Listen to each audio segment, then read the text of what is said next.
స్వామీజీ మిలేషన్తో మాట్లాడారు, ఇంటర్వ్యూలు ఇచ్చే ప్రసక్తే లేదు.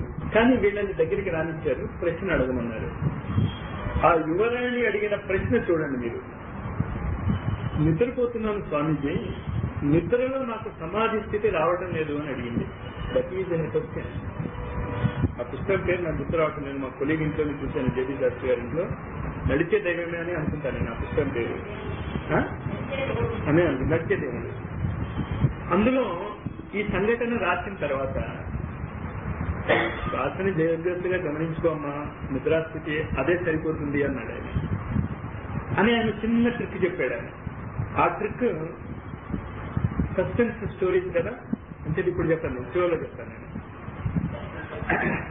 అంటే కొంచెం సస్పెన్స్ ఉంటారు కదా, అంతటా ఆ శ్వాసను మీరు కనుక ఉపయోగించుకుంటే అని చెప్తూ దేవమాత్రి అనే పదం వాడింది అక్కడ.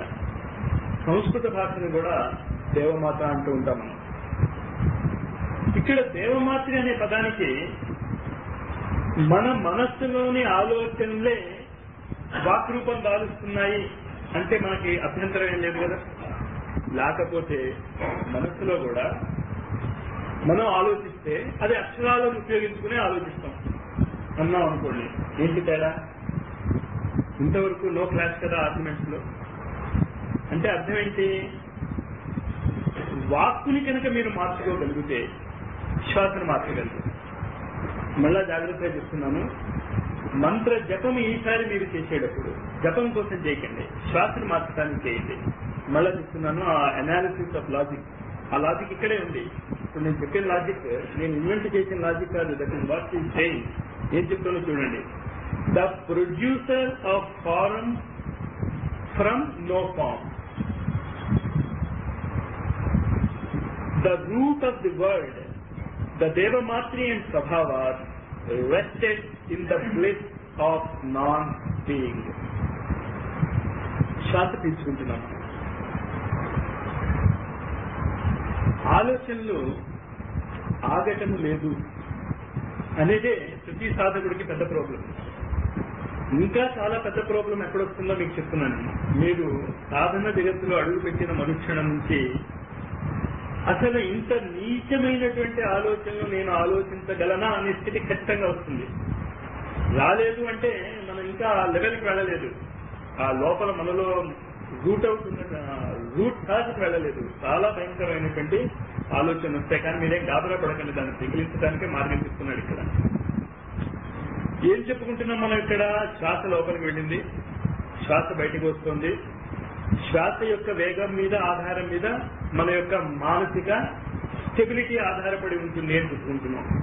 దీని తర్వాత నెక్స్ట్ స్టెప్ ఏం చెప్తున్నాం అంటే, వాక్కి శ్వాసకి తేడా లేదు, వాక్కే శ్వాసగా మారుతుంది అంటాం. లలితా సహస్రనామంలో శాపానుగ్రహకారిణి అనేటువంటి పదం వస్తుంది. శపించటం కానీ అనుగ్రహించటం కానీ ఎలా చేస్తున్నారు వాళ్ళు? వాక్ ద్వారానే. ఆ సీక్రెట్ అక్కడుంది. మొత్తం కూడా మనని మనం మార్చుకోవాలన్నా, మన చుట్టూ ఉన్నటువంటి ప్రపంచాన్ని మార్చాలన్నా కూడా శ్వాస వాక్ ఈ రెండింటినీ కంబైన్ చేసుకోగలగాలి. ఈ రెండింటి కాంబినేషన్ సంలో మన సాధనలో లోపిస్తుంది. ఈ సీక్రెట్ కానీ ఈ యాంగిల్లో మనం సాధన చేయటం లేదు, ఇంకో యాంగిల్లో ఎక్కడో సాధన వెళ్ళిపోతుంది. వాక్ శ్వాస మన లోపలికి వెళ్తూ ఉన్నటువంటి శ్వాసే వాక్గా మారుతుంది. ఆ వాక్యం మళ్ళా ఏమవుతుంది? బయటకి ఒక రూపాన్ని ఇస్తుంది. ఎటువంటి వాక్ మనం ఉపయోగిస్తే అటువంటి పరిస్థితులు మనకి ఏర్పడుతూ ఉంటుంది. చాలా సింపుల్ గా మనం చూస్తూ ఉంటాం కదా. కావాలంటే పరిస్థితుల్ని చాలా శాంతింపబలిసి స్నేహితులుగా చేసేయచ్చు, ప్రతి స్నేహితుల్ని బ్రహ్మాండంగా విడదీసేయచ్చు కేవలము ఈ వాక్ ద్వారా. కానీ ఈ వాక్ మనలోకి శ్వాస ద్వారా లోపలికి వెళ్తుంది. శ్వాస ద్వారా ప్రాణాయామం చేయటం అనేటటువంటిది మనం నేర్చుకుంటున్నాం. కానీ శ్వాస ద్వారా వాక్కుని కానీ మంత్రాన్ని కానీ, అంటే దేనిని మనము మననము చేస్తున్నాము, ఏ దేవతా స్వరూపం. కానీ దేవతా స్వరూపం అంటే ఏంటి? శక్తి స్వరూపం. శక్తి స్వరూపం అంటే ఏంటి? ఒకానొక ఆలోచన విధానము కలిగినటువంటి డైరెక్షన్ ని మనం శ్వాస ద్వారా పీల్చుకోవాలి. అందుకే చాలా మంది హైయర్ స్టేజెస్ ఆఫ్ ప్రాణాయామాలు మంత్రముతో పాటు శ్వాసను కలపమంటాం. అంటే మనం దేనికి చేస్తున్నాం? మనం మైండ్ రామ అనుకున్నాం అనుకోండి, 4 సార్లు రామ్ రామ్ రామ్ రామ్ రామ్ గాలి లోపలికి వెళ్తుంది, 10 సార్లు రామ్ రామ్ రామ్ రామ్ రామ్ గాలి లోపలికి ఉంది, 9 సార్లు రామ్ రామ్ రామ్ రామ్ రామ్ గాలి వదిలిస్తుంది. కానీ ఈ మొత్తం ప్రాసెస్ లో అరూపాస్థితిలో ఉన్నటువంటి రామతత్వానికి రూపాస్థితి అయినటువంటి రామతత్వము చెయ్యాలి అనేటటువంటి యాంగిల్ మర్చిపోయాం మనం.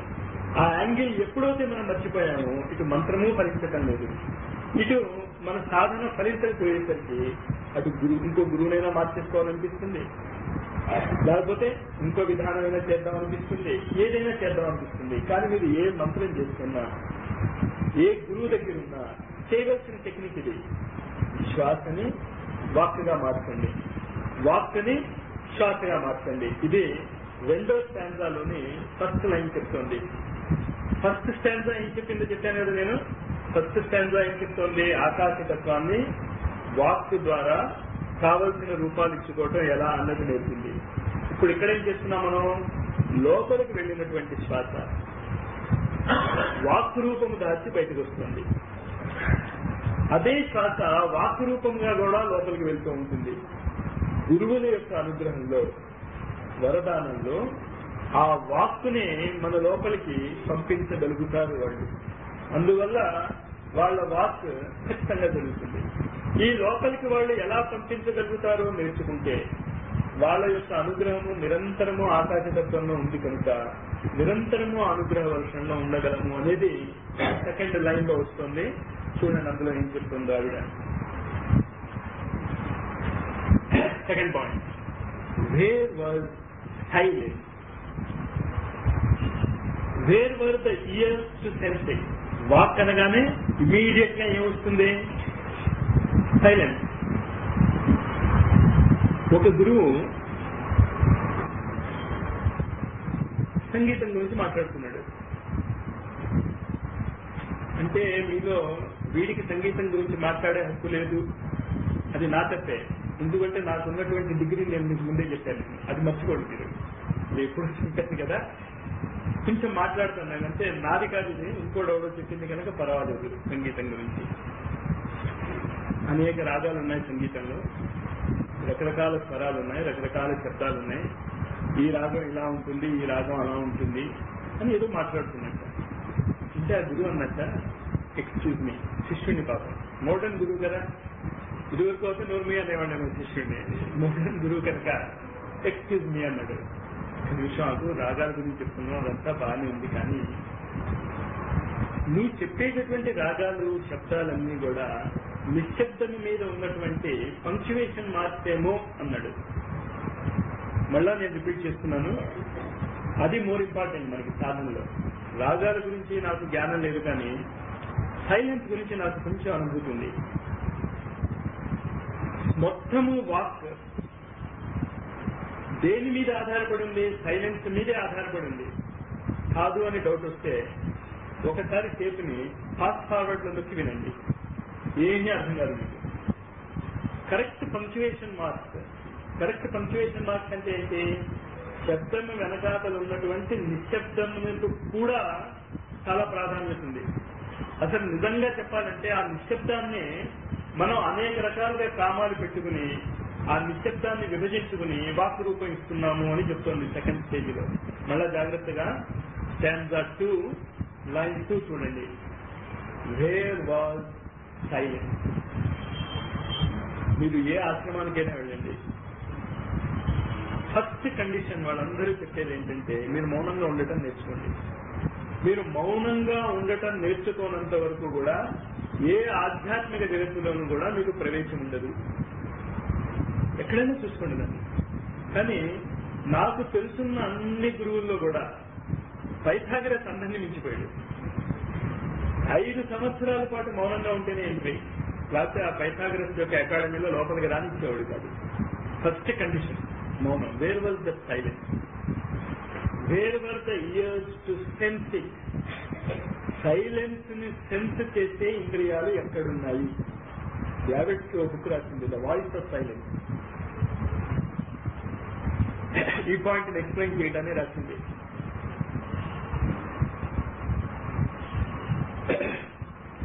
తక్షక అనేటటువంటి పదము మనం మన పురాణాల్లో అక్కడ చాలా వింటూ ఉంటాం చాలాసార్లు.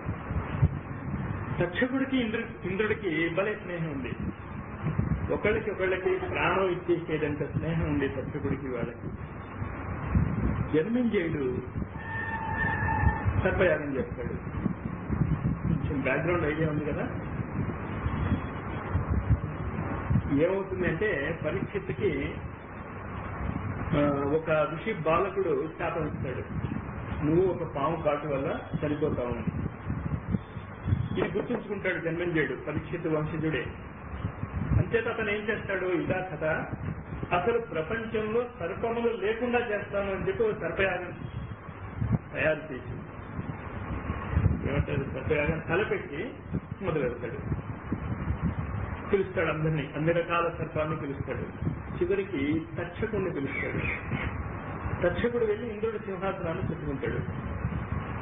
ఇంద్రుడి సింహాసనాన్ని చుట్టుకుంటే మరి ఇంద్రుడి సింహాసనం చాలా గట్టిదని కదా, వీడు ఊరుకుంటాడా, ఇంద్రుడితో సహాగా అంటాడు, పడటం మొదలెత్తాడు. తక్షకుడు అనే పదానికి అర్థం అంటే ఏంటి అంటే బిగింగ్ హోల్స్ ఇన్ స్పేస్, ఆకాశములో కన్నములు త్రవ్వుతా. అసలు అర్థం అది. తక్షకుడు అంటే ఆకాశములో కన్నములు తవ్వుతా. అసలు ఆకాశమే పెద్ద కన్నం, దాంట్లో కన్నాలను తవ్వటం తక్షకుడు చేసే పని అది. పాము తక్షకుడే కాటు వేస్తూ ఉంటాడు చాలా పురాణాల కథలో.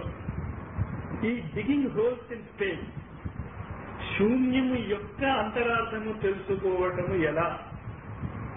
కానీ మాస్టర్ కన్ఫ్యూజ్ చేశారు, బాగానే ఉంది, యూనో సక్సెస్ఫుల్లీ కన్ఫ్యూజ్డ్ అది, అంతా బాగానే ఉంది, కానీ మరీ ఇంతలా కన్ఫ్యూజ్ చేయటం మీరు. కానీ తమాషా ఏంటంటే మీరు already you are doing this, మీరు ఈ పని చేస్తున్నారని మీరు గుర్తించడం లేదు. అందుకే మొత్తం భగవద్గీతలో నాకు నచ్చే పదం ఒకటే, నష్టో మోహర స్మృతులు లబ్ధ. మీరు గుర్తు చేసుకోండి అంటే మీరు యు ఆర్ డూయింగ్ దిస్. మనం ఎప్పుడు పదాన్ని వినాం, వాక్ని వినాం, వాక్ వెనకాతలు ఉన్నటువంటి భావాన్ని వింటాం. మనం భావం తెలియకపోతే వాక్ యూజ్ లేదు. ఇప్పుడు ఎవడో వచ్చి జపనీస్ భాషలో పాత్ర మొదలెట్టాడు అనుకోండి, అందరం పారిపోతాం. వాడు చాలా పెద్ద గాయకుడు కావచ్చు. కారణం ఏంటి, శబ్దం వినిపిస్తుంది కదా, కానీ శబ్దం వెనకాతలు ఇంకా ఏం వినాలి మీరు, ద సైలెన్స్. ఆ పాట పాడేవాడు కానీ ఆ మాట్లాడేవాడు దాని వెనకాతలు ఉన్నటువంటి ఆ భావం మోర్ ఇంపార్టెంట్. భావానికి శబ్దం ఉండదు. భావము is a silence thing, it is just N expression. ఆ సైలెన్స్ మనం పట్టుకోవాలి. మీరు ఆల్రెడీ పట్టుకుంటున్నారు, కానీ ఏ సైలెన్స్ ని పట్టుకుంటున్నారు? ఇందాక చెప్పానే అందరూ బుద్ధుడు అవ్వచ్చు, కానీ బుద్ధుడు అవ్వాలని ఎవరు కోరుతున్నారు? ఎవరు కోరటం లేదన్నాడు. అలాగే వాక్ వెనకాతలు ఉన్నటువంటి సైలెన్స్ పట్టుకునేటప్పుడు, ఉదాహరణకి చాలాసార్లు మనం ఎగ్జాంపుల్ చెప్పుకుంటూ ఉంటాం, నీ దొక్క తీరేస్తానంటాడు తండ్రి. ఆ మాట అనని తండ్రి ఉండడు, సేఫ్ గా డొక్క ఉందని పిల్లవాడు ఉండడు. అందరూ డొక్కలు క్షేమంగానే ఉన్నాయి, ఆ తండ్రి అలా అంటూనే ఉంటాడు. ఇంకేత కారణం సైలెన్స్ పట్టుకున్నాడు, అక్కడ భావం పట్టుకున్నాడు. నేను ఈ పని చేయటం లేదు కనుక ఈ పని చేయమని ప్రేరేపించడానికి ఆ మాట అన్నాడు తప్ప ఆ వాక్యకి అంతకంటే ఎక్కువ మీనింగ్ లేదు.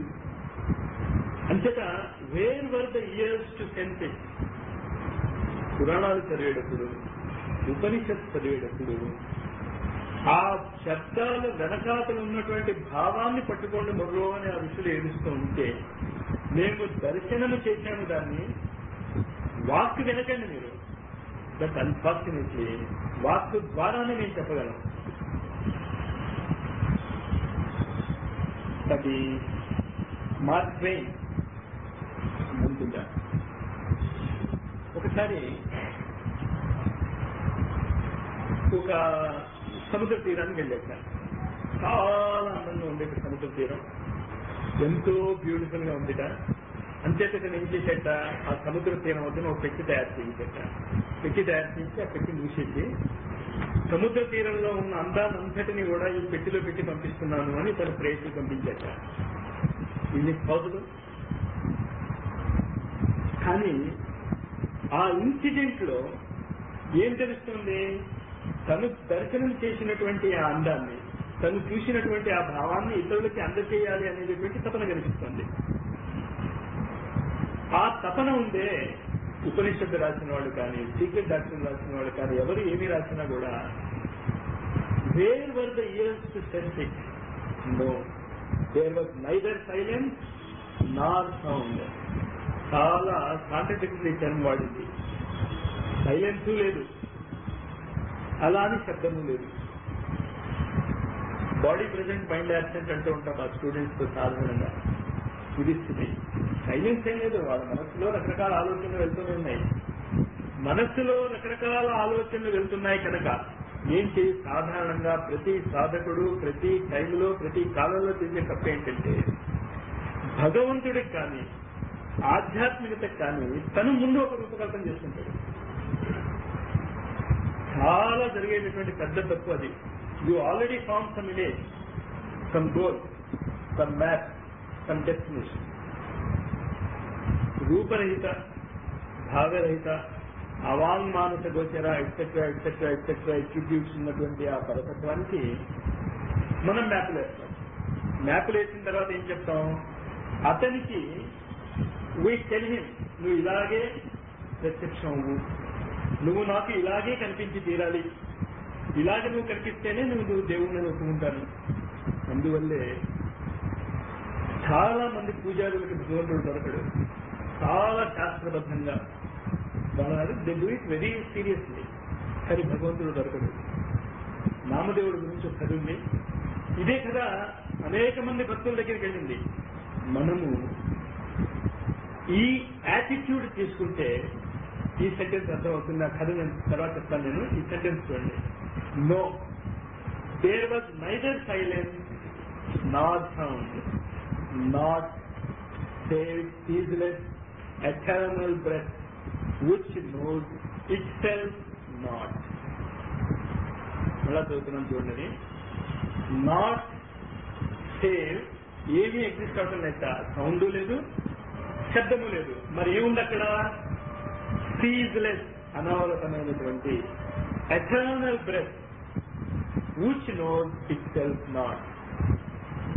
మాస్టరు బ్రహ్మ పరిస్థితి చెప్తున్నారు. కాదు, మన పరిస్థితే. ఊపిరి పీల్చుకుంటున్నాం మనం, లోపలికి వెళ్తుంది, బయటకు వస్తుంది. Are we converting it into sound? దాన్ని మనము వాక్ రూపంలో మార్చుకుంటున్నామా? దానంతగా మారిపోతుంది. మనకు కావలసినటువంటి శబ్ద సమూహాలు రావటం లేదు. పోనీ ఆలోచనలు లేకుండా నిష్క్రియంగా ఉన్నావా? లేదు. పడుకున్నా పుట్టిన దగ్గర నుంచి చనిపోయేంత వరకు కూడా శ్వాస లోపలికి వెళ్తూనే ఉంది, శ్వాస బయటకు వస్తూనే ఉంది. ఇక్కడ తమాషా ఏంటి అంటే, మనం గుర్తుంచుకోవాల్సింది, ఒకరోజు నేను కాశీలో మా స్నేహితుడికి నేను చెప్తానని చెప్పడం మర్చిపోయి డైవర్ట్ అయ్యాను. ఖర్చు పెట్టాక ముందుకెళ్తాను.